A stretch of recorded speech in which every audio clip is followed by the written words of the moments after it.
Patuloy nga na namamayagpag ang karera ng kapamilya actress na si Kim Chiu at kabi-kabilang endorsement ang nakapila dito. Marami na nga ang naipundar na properties bilang investment at ang kanyang sariling negosyo. Kaya naman marami ang curious kung gaano nga ba kayaman ang aktres. Si Kim ngayon ay nagmamay-ari ng ilang mga ari-arian, kabilang ang isang rest house sa Tagaytay, isang commercial na gusali sa Cagayan de Oro.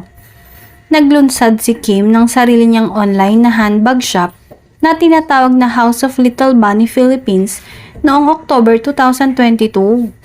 Nagsimula ang karera ng dalaga nang lumabas ito sa bahay ni Kuya at itinanghal na big winner sa kanyang season. Inalala ng aktres kung paano nagsimula ang kanyang karera sa industriya bilang isang simpleng teenager sa Cebu na umaasang mapapanood sa TV at matulungan ng pamilya. I remember, I always save 12 pesos in my baon for the week para may pamasahe going to church pag Sunday.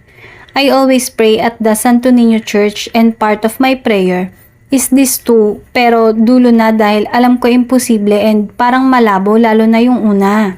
Ani Kim. Ngayon hindi siya makapaniwala na natupad ang ipinagdarasal noon na akala niya ay imposibleng pangarap. Sa ngayon na isa si Kim sa mga bankable star ng kanyang network at isa sa pinagkakatiwalaang endorser.